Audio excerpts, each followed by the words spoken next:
어제부터 국회에서는 문재인 정부 2기 내각 장관 후보자 청문회가 열리고 있는데요.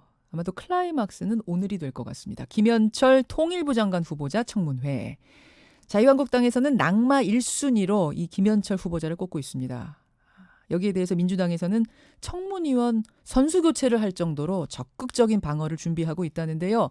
10시 인사청문회 전에 미리 한번 여야 입장 확인해보죠. 먼저 더불어민주당 송영길 의원님 안녕하세요. 네, 안녕하십니까. 어서 오십시오. 송영길입니다. 예, 자유한국당 김재경 의원님 어서 오십시오. 네, 안녕하세요. 예, 안녕하세요. 먼저 김재경 의원님. 네. 김현철 후보자 적격 부적격 청문회에서 답변을 들어봐야 확정은 되겠습니다만 지금까지 나온 자료들을 바탕으로 볼 때 한국당 입장은 어느 쪽입니까? 아까 낙마 1순위라고 말씀하셨는데 예. 저희 당 입장에서 낙마 0순위 후보고요.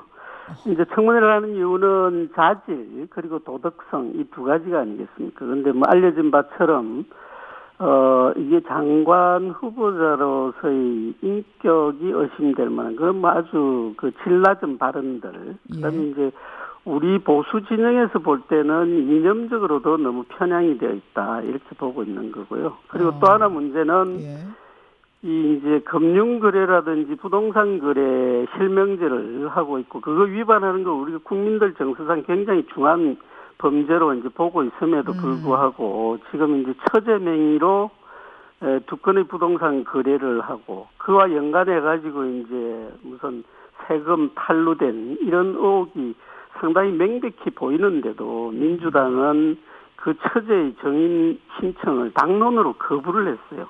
그리고 후보자는 금융거래 자료라든지 또 그 등기부 등본이라든지 관련되는 여러 이제 서류들을 아예 제출도 안 하고 심지어는 그 처제의 출입국 기록도 잘 안 내는 것 같아요. 그런 이유들을 다 종합해 봤을 때 낙마 1순위가 아니라 아예 0순위다. 예. 그럼 인사청문회 할 것도 없네요. 그러면은 한국당 입장에서는. 그런데 자료를 줘야지. 알겠습니다. 0순위. 자, 민주당 송영길 의원님. 우리 김재경 의원님께서 김현철 교수가 쓴 협상의 전략이라는 책을 좀 봤으면 좋겠는데요.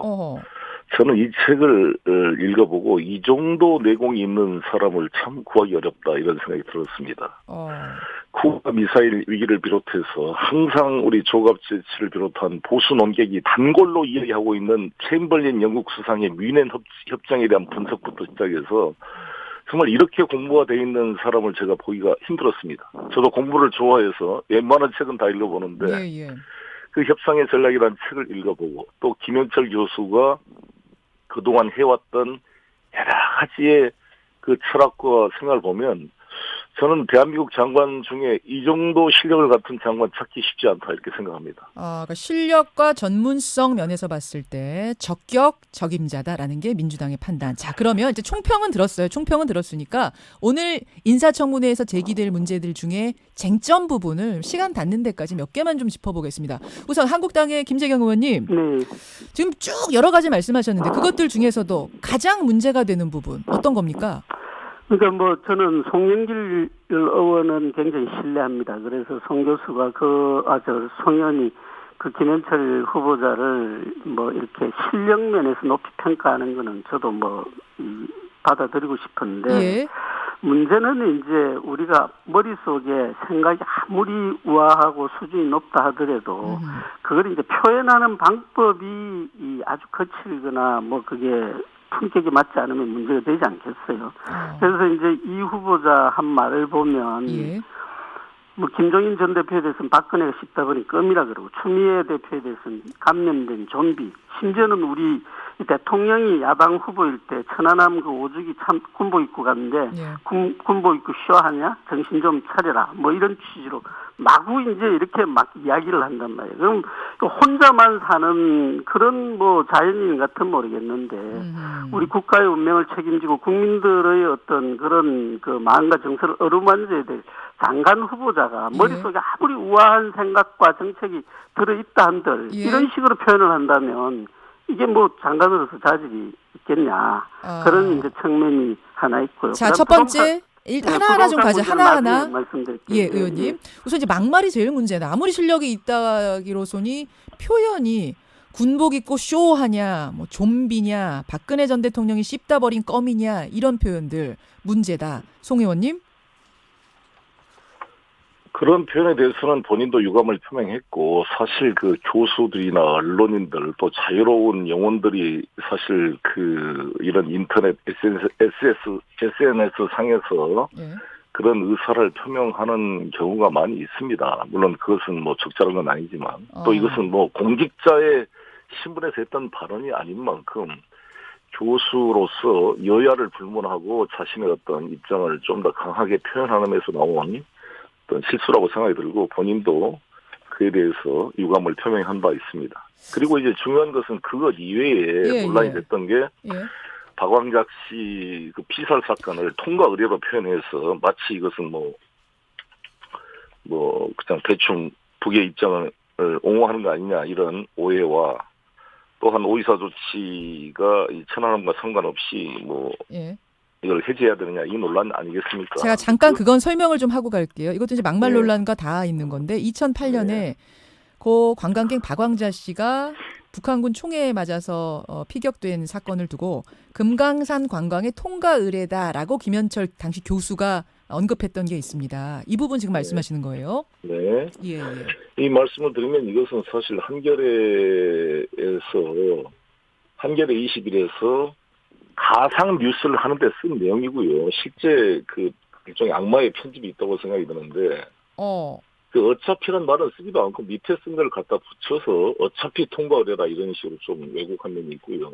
편집이 잘못된 것이다. 왜곡이 들어있다. 네. 그 실제로 이 다른 책에서 보면 일관되게 박광자 사건에 대한 북측의 사고와 재발 방지 약속이 필요하다 이렇게 명시하고 그렇게 정리한 게 있습니다. 이미 그래서 한 말만 가지고 문맥을 띄어서 이렇게 말할 수는 없다고 보여지고 이것은 청문회 과정에서 논의가 될 거라고 보여지고요.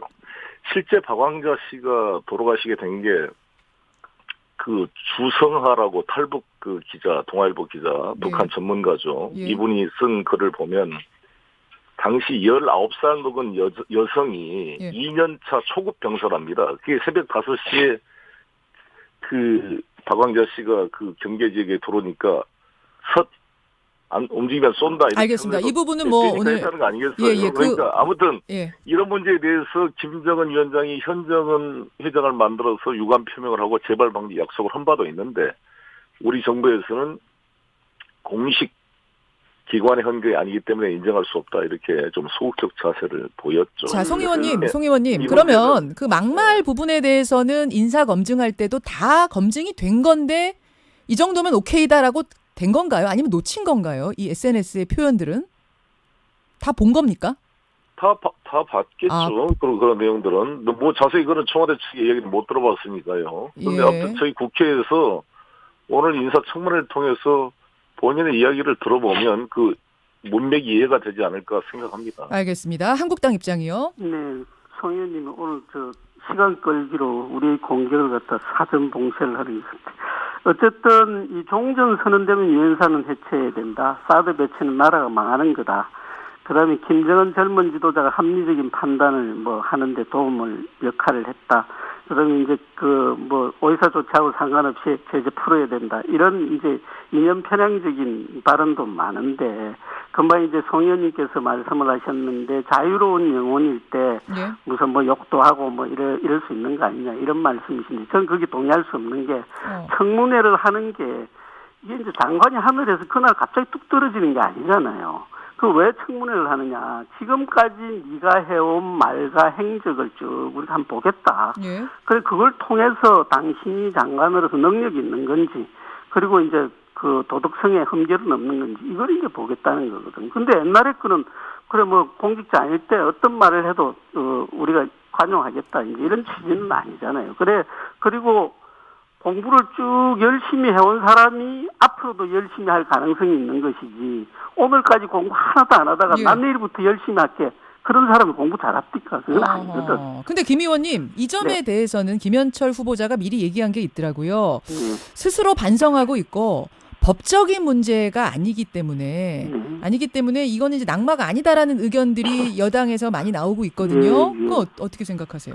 반성하고 그냥 자연인으로 사시면 되죠. 누가 뭐 시키십니까? 장관만 안 하면 된다. 국가의 운명과 우리 국민들 정서라든지 국민들의 그 믿음이 있는 그러니 이제 막중한 책임을 지고 있는 통일부 장관 후보자를 우리는 고르는 거거든요. 그냥 자연인으로 사시면 돼요. 자, 송 의원님, 그러니까 지금 한국당에서는 막말 문제를 굉장히 심각하게 바라보고 있는 것 같은데요. 송 의원님, 자유로운 영혼 정도로는 이게 방어가 안 된다. 어떻게 생각하십니까? 저는 뭐 이 정도 문제는 그 과거에 아주 있었던 그 학자로서 했던 어떤 정치적 촌평에 관한 문제로 이해하면 될 것 같고요. 실제 중요한 것은 이러한 그 지역적인 얘기가 아니라 남북 관계를 바라보는 관점과 사실 이 시기에 통일부 장관으로서의 적임인가. 모든 사람은 흠결이 있잖아요. 저 자신도 청문회 올려놓으면 여러 가지 공격을 받을 겁니다. 김재경 의원님도 마찬가지고. 그럴 텐간 안 하잖아요. 네, 그럴 텐데 지금 이 시기에 어떠한 리더십이 필요한 것인가. 우리 야당 의원님들과 생각이 다를 수 있지만 저는 우리 김현철 정도의 내공을 가진 분이 정말 이 난마처럼 얽힌 남북관계를 풀 수 있는 적임자라고 저는 생각합니다. 자, 그 부분 한번 그럼 한국당의 답변 들어보죠. 뭐 인격, 막말 이런 흠결이 있더라도 지금 이 엄중한 남북관계 상황에서 이만한 내공 가진 사람은 없더라. 어떻게 보십니까? 할 말이 많은데요. 어쨌든 북한 지도자에 대한 철저한 신뢰, 그리고 물론 이제 비핵화에 대해서 뭐 명백하게 입장을 밝히지는 않았는데, 이제 우리 정부가 지금 가고 있는 이 방향성에 맞으니까 이 후보자를 이제 그 추천을 하지 않았겠어요. 그리고 역시 남북 관계에 대해서도 굉장히 위태로운 그런 생각을 가지고 있다. 남북 관계에 대해서 위태로운 생각 어느 지점을 보고 그렇게 판단하셨습니까? 그러니까 무조건 제재 해제를 해야 된다라는 이제 건강상과 개성공단에 대해서 이거는 이제 국제적인 공조에 지금 맞지 않는 거거든요. 그래서 지금 엇박자가 나고 있는 이 한미 공조에 대해서 좋지 않은 영향을 미칠 그런 이제 우려가 있는 것이고, 그다음에 김정은에 대해서 굉장히 합리적인 판단을 하는 이런 이제 지도자로 평가를 하고 있습니다. 그리고 이제 아까도 말씀을 드렸지만 종전 평화선언이 되면 유엔사는 당장에 해체해야 되는 거고, 그럼 우리 국민들의 이 핵 위험에 대한 안전을 보장하기 위해서 사드 배치한다고 그게 우리나라가 망하는 일이다라고 이야기를 해버리는 거고, 그러면 우리 국민이 북한 관광을 가서 어쨌든 총에 맞아서 사망하는 불행한 일이 벌어졌는데 그걸 이제 이건 양비론도 아니에요. 그냥 통과 의뢰에서 어쩔 수 없는 일이다라고. 아까 그 부분은 뭐 편집의 실수가 아닐 것인가 이렇게 송 의원은 보셨습니다만 저서에도 나왔거든요. 이게 이제 제가 가지고 있는 자료에 보면 만약에 한국사라는 책에서도 그런 이야기를 했고, 그다음에 동아시아 연구원 세미나에 참석해서도 그런 발언을 했고, 거기서도 통과 의뢰라는 발언이 나왔어요? 한겨레 기고에서도 했고, 뭐 진상조사의 의미가 크지 않다. 그다음에 우리가 겪어야 할 통과 의뢰였다. 이런 표현은 한겨레하고 저서에서 두 번이나 이제 반복되고 있죠. 저서에서도 통과 의뢰라는 표현이 있었습니까? 금강산 피격 사건이 통과 의뢰다? 예. 알겠습니다. 자, 이런 것들을 봤을 때 전문성, 실력 면에서도 문제가 있다라는 한국당의 판단. 자, 민주당 송 의원님. 그 통과 의뢰라는 표현은 악마의 편집이라고 다시 말씀드리고 싶고요. 실제로 얼마나 마음 아픈 일입니까? 우리 국민이 이렇게 돌아가셨는데 이에 대해서 사과와 재발 방지 약속이 필요하다고 김현철 교수가 명백하게 인쇄로 써서 작성한 것을 이따 청문회 때 보실 수 있게 될 것입니다. 확인을 하겠습니다, 그때. 그리고 진짜 우리 북이란 존재는 이중적 존재입니다. 우리 체제를 위협하는 측면과 또 우리가 통합의 대상, 통일의 대상입니다. 대한민국 헌법이 평화 통일을 국시로 정해놓고 있습니다. 따라서 우리 대한민국은 이 국가의 헌법이 정한 이 국정 방침을 추진하는데 여러 가지 기관이 역할 분담을 하는 거예요. 국정원장이 있고 국방부 장관이 있는데 통일부 장관을 국방부 장관처럼 이렇게 생각하고 하면 안 됩니다. 통일부 장관은 북을 설득하고 변화시키고 북의 신뢰도 끌어낼 수 있는 사람이 필요한 거 아니겠습니까? 한미동맹을 기초로 당연히 가지만 북을 설득해서 북미 관계를 엮은 것을 털어낼 수 있는 그러한 역할, 그게 저는 지금 시기에 필요한데, 저는 김현철 교수의 정말 책이나 같이 여러 가지 대화도 해보고 세미나도 같이 해봤는데요. 예. 이 정도 국제적인 풍부한 사례를 이렇게 깊게 공부한 사람을 제가 찾아볼 수가 없었습니다. 알겠습니다. 지금 양쪽의 판단, 이 전문성에 대한 판단은 완전 다르네요. 그러니까 한쪽에서는 너무 북한에 대해서 너무 유화적인가, 너무 굽히고 들어가는 거 아니냐, 이거 안 된다 이쪽이시고, 민주당 쪽에서는 그런 사람이라서 오히려 필요하다, 설득을 해내는 게 통일부 장관이다, 이런 입장, 시각이 다른 거예요. 북의 유화적이고 아까 우리 김재경 의원님께서 김정은을 절대 신뢰한다 이렇게 말씀했는데 그것은 적절한 표현이 아니라고 보고요. 저는 김현철 교수가 이 강원도 분인데 강원도가 유일하게 우리 도에서는 분단된 나라입니다. 그렇죠. 분단된 도입니다. 강원도가. 북과 남이 다 강원도가 있습니다. 그 강원도 땅에서 이 분단의 아픔을 겪었고, 이분이 정말 민족에 대한 애정, 우리 대한민국이 어떻게 이것을 평화를 주도해서 달성할 것인가에 대한 강력한 철학을 가진 분이다 이렇게 생각합니다. 알겠습니다. 지금 시간이 한 2분 정도 남았는데요. 하나 남은 게 이제 부동산 문제입니다. 민주당의 송영길 의원님, 그 다운 계약서 문제가 어떻게 불거졌는가 보니까 1999년에 방배동 아파트를 팔면서 시세의 4분의 1 가격에 팔았다라고 신고를 했어요. 그 당시 시세의 4분의 1. 2004년 아파트를 구매할 때도 약 3억 원 가까이 낮은 금액으로 거래를 신고했습니다. 이게 상식적으로 아무리 급매였다고 해도 어떻게 시세의 4분의 1 가격에 매매가 이루어지나, 이거는 다운 계약서로 보입니다. 어떻게 생각하세요? 이게 2006년 1월부터 부동산 실거래가 이제 확정되기 전까지는 이게 사실 관행으로 많이 진행됐잖아요. 근데 다운 계약서는 매수인의 이익이 아니라 매도인의 이익에 복무한 면이 큽니다. 매도인이 양도 차익이 적게 나야 이 양도 소득세를 좀 적게 낼 거 아니겠어요.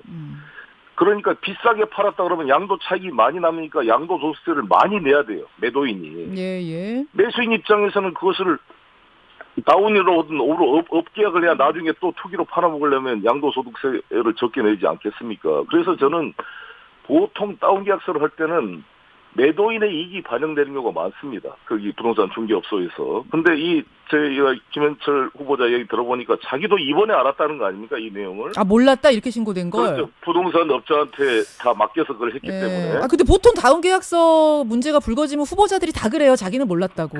이게 어찌됐든 그러던 2006년 전에는 법률적인 문제는 아니잖아요. 그 후에는 한 번도 이런 건은 없습니까? 그렇죠. 2006년 1월 없다. 10년의 이후에는 없었으니까. 그 전에 있었던 일에 대해서는 한번 해명을 들어보면 될 것 같습니다. 한국당 입장이요?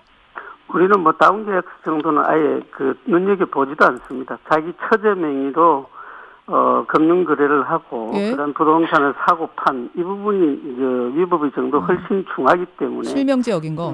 그 부분에 대해서 금융거래 자료라든지 그다음에 이제 다세대 주택 같으면 주인이 관리를 하잖아요. 그러면 이 사람 미국에 가가 있었다고 처제가. 근데 어떻게 그 들어오는 세입자들 나가고 들어가는 걸 계약을 하고 수리해 달라고 하면 수리를 해야 되고 또 여러 가지 관리를 어떻게 한단 말이에요. 그리고 이 부동산이 김현철이 그 후보자가 교수로 있던 김해에 이제 사고, 그다음에 부인이 교수로 있던 논산에 사고.